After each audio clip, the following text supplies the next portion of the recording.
Hey guys, if you're shopping for knives and gear, make sure you check out the description of the video you're watching right now for links to some great online retailers. There's also individual links for knives that I personally recommend. Thanks! What's going on YouTube? Metal Complex here, and today I've got a special knife overview / knife presentation to share with you guys. This is a custom Brown Knives Cortex. This is made by Craig Brown in Blaine, Washington. Actually just took a look at his website again to kind of refresh my memory. This is a knife maker that I was not familiar with at all until my good friend Mike Schwinkendorf actually sent this in. So thank you very much, Mike. I really appreciate that. And then I ended up talking with a few people to kind of get some more information. And Mike informed me via the note that he sent me that this gentleman, Craig Brown, is an aerospace engineer. And the funny thing was, is I picked this up and handled it for, I think, maybe 1 second, and in my mind, the only thought in my mind was, yeah, that makes sense. I discovered so many interesting little elements about this knife just by handling it, and then I learned a little bit more reading, but this is absolutely beautiful. The reason I say knife presentation and knife overview is because this is a custom knife, and as many of my subscribers are aware of, when I talk about custom knives, I do just that. It's not so much a review, it's more of a presentation and overview, kind of a show and tell, just to share with you guys, you know, basically the knife itself and the interesting details about it. Normally, and generally speaking, knives anywhere from $5 up to about $600. I give my full review process to, because me personally, I view those knives in that territory less as art and more as a tool. And while what we're looking at here is absolutely a functional tool, there are a lot of beautiful artistic elements and extra work that goes into this. The reason that it costs so much money is because there's simply substantially more work that goes into a custom knife than a production knife, right? $600 is not necessarily the exact defining line, but generally speaking, of the 1,400 videos that I've done on this channel, that's kind of about where it is, right? So parts of my review process will go into this, and, you know, most of it not so much. We're just going to be talking about the knife and appreciating it. Now, I'm going to tell you guys right off the bat, for those of you looking at this and going, that is beautiful, where can I buy that, Metal Complex? As of right now, you can't really just go get your hands on one. I believe these start somewhere around $750. Oh my gosh, $750, who'd ever pay that much for a knife? A lot of people. An enormous amount of people. Again, not trying to be condescending. I say this in every custom knife, any video where I talk about an expensive knife, right? I know there's people watching who've never heard of a pocket knife costing that much. If you don't know, yeah. Knives get expensive. In fact, they get substantially more expensive than this, and there are a ton of people looking for these extra detailed handmade elements, these extra, you know, all knives are meant to cut, right? They're cutting tools, but a lot of people want more from these types of items, right? And more people than you could possibly, you know, imagine are looking for, you know, these extra, you know, luxurious details in the object. So they're looking for much more than just an object that can function as a cutting tool. And with this Brown Cortex, they are certainly getting that. I'm going to talk about this, but secondary market prices on these things are sky high right now. If you are really if you're really seriously considering getting a hold of one of these, my suggestion would be to go to his website, sign up for notifications, and check him out on Instagram so that you can see what he's working on. That's probably the best way to do that. Thanks again to Mike for sending this in. Thanks also to my generous patrons who are supporting me right now. If you're enjoying the daily knife content on this channel and you'd like to support me, there's of course a link for my Patreon right down in the description. And please follow me on Instagram at metal_complex. We'll go ahead and do some measurements here real quick. My camera loves this knife. It just really wants to bring out the detail in it. That's awesome. Overall length of this guy's coming in at 7 3/4 inches overall. Blade length is coming in just shy of 3.5, maybe 3.4 inches. And your cutting edge is coming in at about 3.1, 3.2 inches overall. Let's go ahead and do some size comparisons. Up against the Ontario Rat Model 1. Rat 1 is coming in at 8.6 inches overall. Trying not to get these two things to touch. So this isn't a small knife, but it's not a huge knife. In fact, truthfully to me, this looks like an ultra futuristic, ultra luxurious version of the Benchmade 940. In terms of the profile, you know, the slenderness, the, you know, the weight, right? I mean, obviously the 940 is a completely different knife, but that's what this is. It's kind of like, you know, it's like comparing a Mustang and a Lamborghini, right? They're both sports cars. They're both, you know, different versions of them are fast, but you have one that's, there's a lot more engineering and a lot more work that goes into it, right? Nothing against the Mustang. I'd rather have a Lamborghini, though. Anyways, let's go ahead and put it up against the Spyderco PM2. Spyderco PM2 is coming in at 8.3 inches overall. How about up against the Benchmade Griptilian, or in this case, the Ritter Hogue? Ritter Hogue coming in at 8 inches overall. We are at a slight angle here, so the size is being thrown off a little bit. How about up against the Spyderco Para 3? Para 3 coming in at 7.25 inches overall. And last but not least, the Benchmade Mini Griptilian. Mini Griptilian is coming in at 6.75 inches overall. How's the action on this guy? We're looking at dual row ceramic bearings. It's perfect. I mean, I've handled a lot of knives with like completely frictionless fall shut action, right? There's different types of fall shut action. There's the fall shut action that you might get in a Tucson for $150, where it's kind of smooth and it's kind of reliant on gravity, weight, and mass of the blade, right? And you get a little bit of grittiness and friction in there, and it's really hard to describe the difference between that and something like this unless you're actually handling the two side by side. But as somebody who has, right? Huge difference between fall shut action in a Tucson. I say Tucson because there's always somebody saying, you can get those elements in a Tucson. Tucson, Riot, ZT, right? This level of smoothness is not something that's easily achieved in a lower price point. In fact, I've honestly never experienced anything like this until we get up into the multiple hundreds, like the high multiple hundreds. But I think what's impressive here is that we don't have a blade with a lot of mass. We don't have a blade that's overly thick, right? And then, you know, this is one of those where you can simply close your eyes and you're not going to feel it falling shut. You're only going to feel it closing, right? Basically when the detent finally interacts with the blade. And same thing when you fire it. You only feel the click out. You don't feel anything in between. That's due to the, you know, excessive work that's gone into making sure the tolerances are correct, the surfaces are all nice and smooth, the bearings are functioning properly, and the balance of things, right? It's one of those where I don't need to hold it straight up and down to get it to fall shut. I just need to hold it I'm holding this thing almost sideways. And there's a certain point where you turn it just enough and it's going to fall shut. That's very, very impressive to me. It's, I don't know anything about aerospace engineering, right? But it's, when I found out, like, this guy's an aerospace engineer, I was like, oh yeah, that makes, that makes perfect sense, right? Because this is obviously, you know, a lot of energy and a lot of, you know, complicated effort went into creating this object. There are, as far as I understand, some CNC elements, some handmade elements, right? People are going to split hairs about what constitutes a full custom knife. As far as you know, I'm concerned, I guess for this review, I'm going to call this a custom knife. Say what you will about that. The action is just ridiculous, and we didn't talk about really the area where you disengage it, right? Look at this beautiful area, this relief cut that's cut in here, and then he's milled lines into the. This whole area of the knife is just absolutely stunning. There's no lock stick whatsoever. Very easy to disengage. How am I deploying it? Well, this is a top flipper, right? So you can actually deploy it like this, and you can also do your your thumb, right? Why am I spacing on this right now? I've got top flipper in my head. Front flipper, right? You can do that too.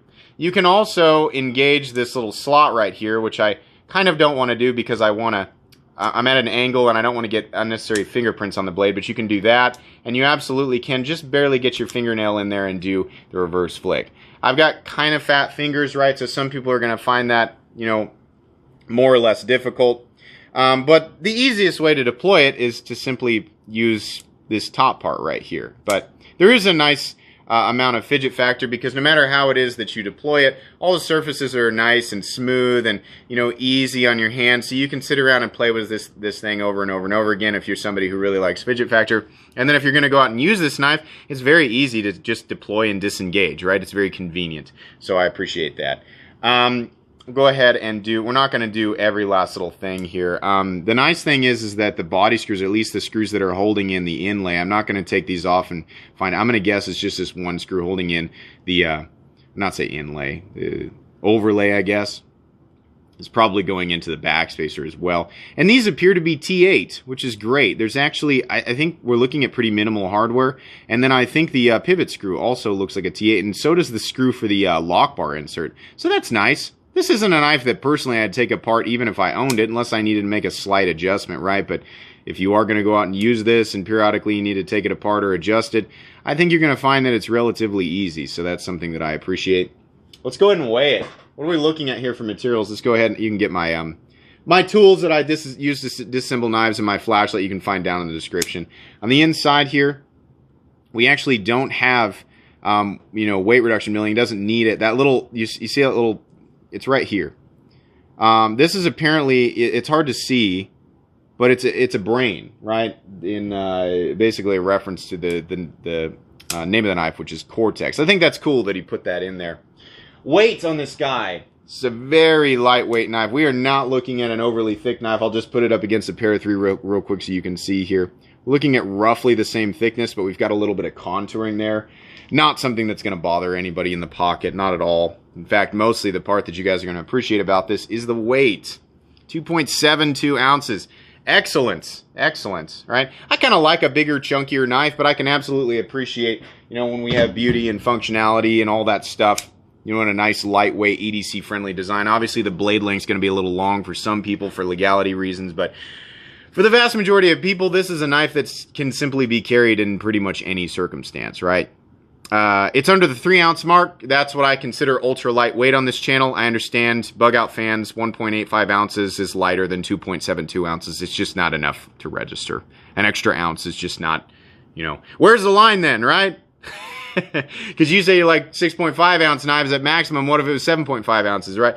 After the 3-ounce mark, I start to notice every additional ounce more and more and more. That's why I kind of draw the line at 3 ounces, right? The difference between a 1.5 ounce knife and a 3-ounce knife, for me, is just totally negligible. So what I'm saying is that the weight and balance on this guy is excellent.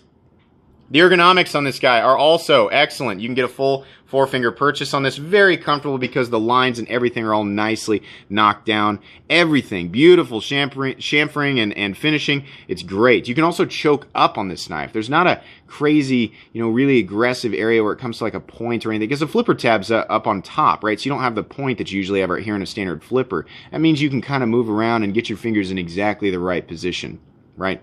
So that's cool. Ergonomics are just great. The overall profile of this knife is very, very beautiful. Nice, straight, sleek knife lines, right? It's kind of gentleman's fancy future tactical. This is a knife that would be, you know, not out of place at a fancy cocktail party, right? If you're going to church, you're going to any type of formal event. And it would also be right at home in a generic EDC sense, right? If you're going to carry, this is going to be your primary EDC knife, right? Whether you're indoors, outdoors, I think you're going to be fine. Obviously, if you're going to be really beaten on your tools, you probably should be using a fixed blade or a more appropriate tool like a crowbar, pry bar, whatever you want to call that, hammer, right? Obviously, this is not in that territory, but general EDC, indoor, outdoor, formal events, right? It kind of fits into a lot of different territories because of the size, the weight, the aesthetic, right? It's interesting to me that it just feels very versatile. This is a knife that I would pretty much carry in any circumstance, right? It's nice. I like that. The finish on the blade is wonderful. This is exactly the type of tumbling that I prefer. Now, this is the type of knife where I think there are a few different options. Obviously, you know, if these start around $750, if you can actually get your hands on one, the price is going to go up depending on how complicated the work is and what materials are used, right? But this finish on this blade is a light tumbling, where we have essentially the scratches are nice and evenly distributed. They're very small, and you get some beautiful reflectivity in the blade. It's similar to like the tumbling that you might see on a Chris Reeve. Not near as scratchy as like what you'd see on a Hinderer XM18 or an 8020. Not that those don't look good. This is just like if I was going to have a tumbled finish, it would look exactly like this. It's just beautiful. I like that. The edges up here on the inside of this hole are nicely knocked down. The edges up here, nicely knocked down. Everything is just beautifully knocked down. Edge, behind the edge, very thin, perfectly done. We have a reverse Tanto, which is kind of why it makes me think of the Benchmade 940, or I guess the cherry on top of that comparison, right? Obviously a different knife. The texturing up here is really cool. We've got these three separate areas with this sort of frag pattern that you can use to engage. What's interesting is that it's at a slight angle, and I fully believe that that's intentional because of how you're going to approach this. This is a right-handed only knife, which means if you're going to use your thumb to flick it out, you're going to be approaching it from this angle, and for whatever reason it feels like maybe I'm getting a little bit better. The approach is a little better, or the traction that I'm making use of is made better by that angle. I don't know. I honestly don't know. It looks like it was intentional, right? So maybe I'm an idiot, or maybe I'm picking up on something. I don't know, but I appreciate it. It certainly is easy to front flip, even though I'm at an angle here and it's a little awkward. I'm a huge fan of bolsters, or the Bolster Look. I'm also a huge fan of textured titanium. So the fact that he did, it's very interesting. Obviously, he could have done the bolster where it's just flat right here and there's a little divider line, right? No, he actually made an interesting style of bolster where the overlay sort of fits into this little fjord. Is that the right? Am I saying that correctly? I don't know. I don't know how to describe this, right? But it looks nice, and the seam work is great, right? The only reason that you can tell, the transition between the titanium, which by the way this is titanium, the transition from titanium to carbon fiber is because this is textured. The texturing is beautiful. These horizontal lines, it really just looks great. This looks like the Brown Knives logo. I believe that's the logo I saw on the website. I'm sure that it is, right? So that's cool that he did the logo on the pivot and didn't put a bunch of billboarding and stuff all over the blade. What's the blade steel? CPM 154. CPM 154 and 154 CM are my absolute favorite knife steels of all time. They fit into a wide variety of different price ranges. You will find production CPM 154 and 154 CM on knives ranging anywhere from 80 to 300 bucks, right? But you'll also find that a ton of custom knife makers use it on really expensive knives. Why? Because it is incredibly versatile. It is very well rounded. This is why I like this steel. I don't care how much the knife costs, inexpensive or expensive. CPM 154 and 154 CM are welcome. CPM 154 on this knife being the powder version of the ingot formed at 154 CM, right? So a little bit of an advantage there. Very well rounded, good edge retention, good toughness, stainless, right? Very easy to strop and sharpen. Wonderful, wonderful steel. I have no issue with that steel whatsoever. I've made my opinion on that steel very clear over the last 2.5 years, and my opinion on it has not changed since then, so I think that's welcome. But anyways, yeah, no billboarding or anything crazy or unnecessary on the blade, so that's nice. You really get to appreciate the aesthetic. This carbon fiber has this sort of, it's like the blue is woven into it, and it's really nice. If you guys hadn't noticed that yet, then there you go. That looks great. Carbon fiber looks absolutely excellent on this guy. Edges down here nicely knocked down. Fitment of everything is just perfect. That texturing continues into the Backspacer. I love a gear pattern or frag pattern Backspacer. I've always loved that, and I think it looks great here. It's just a little tiny Backspacer, but it works, right? We have actually I watched Epic Snuggle Bunny's video on this, and the way he described this is, I guess maybe he actually talked with Mr. Brown about this, but it's a combination 3D milled and pocket clip and spring clip.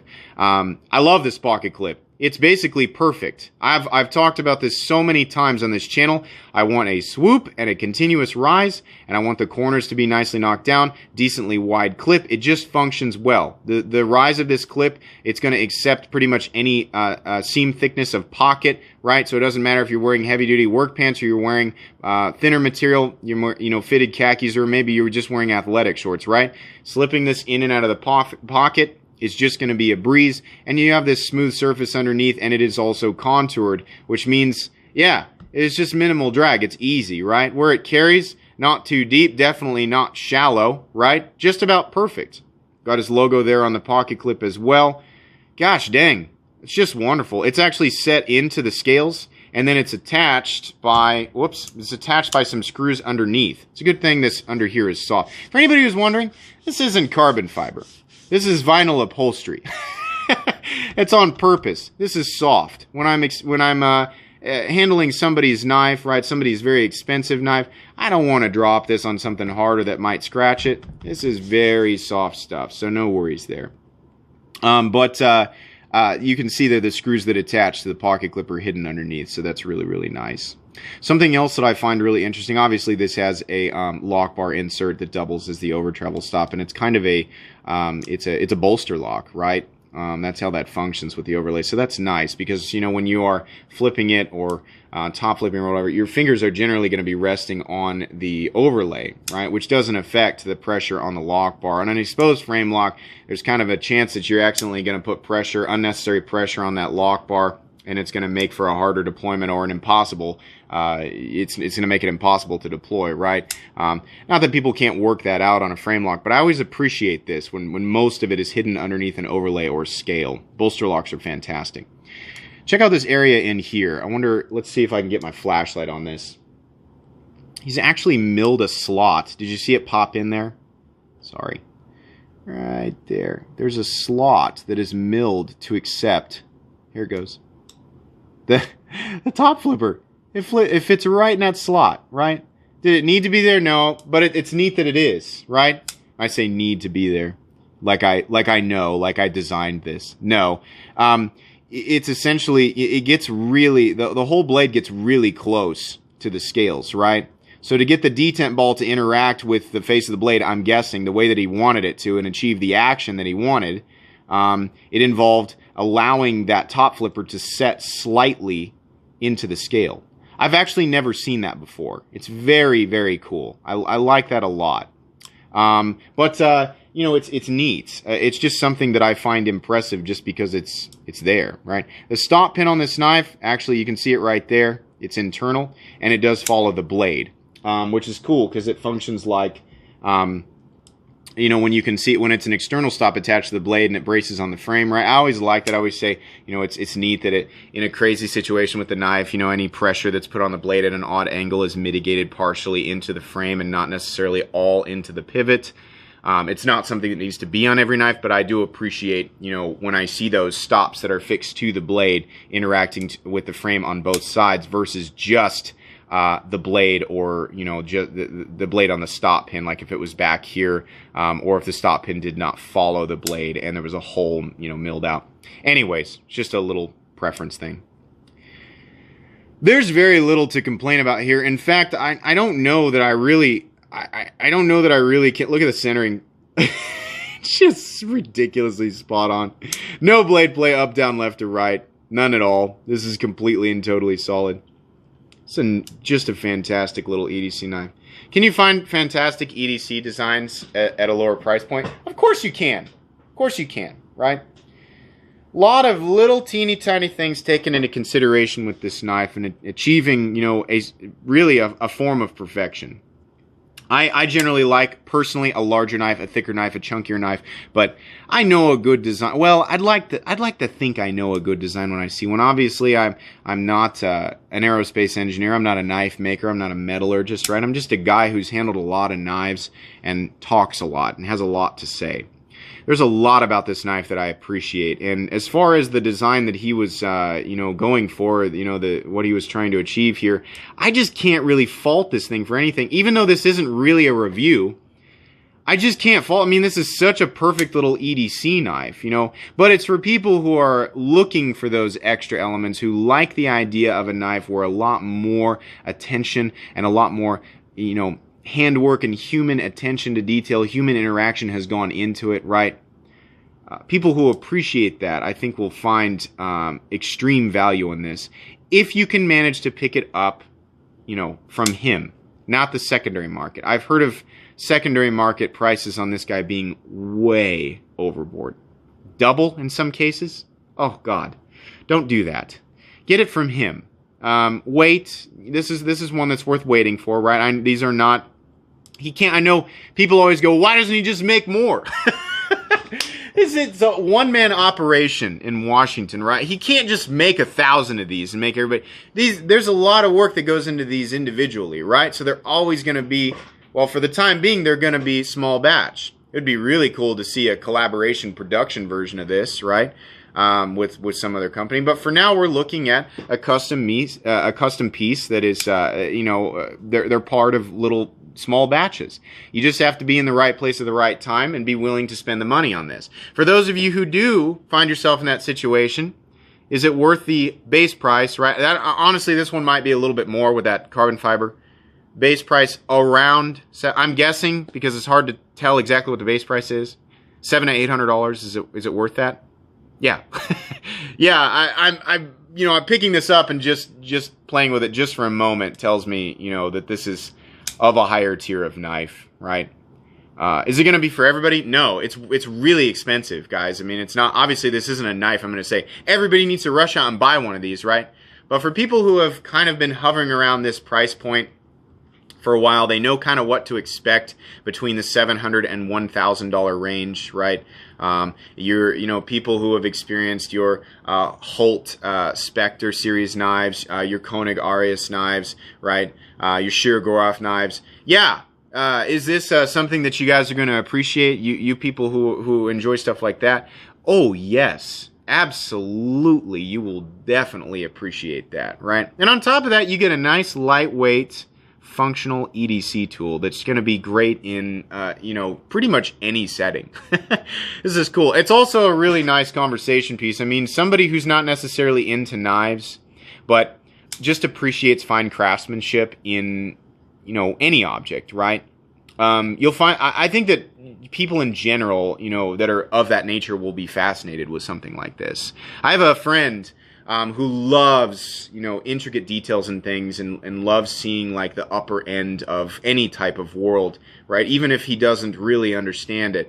And I just know that this would be right up his alley, right? He would just find it so fascinating. So it's stuff like this that's cool because it's a conversation piece, right? It's a little bit above my comfort zone where I generally spend my money, but a lot of comfort zone has to do with your budget, right? I'm simply not somebody who can afford to buy stuff like this all the time, but I can definitely see how they arrived at that. In fact, I think that's a pretty darn... I'm honestly pretty happy with the price point on this. If it does come in somewhere around $750, $800, I think that's pretty darn fair. Pretty cool. So, happy to experience my first brown knife. But I think, guys, I think that's going to be pretty much it. I sure hope I covered everything that needed to be covered here.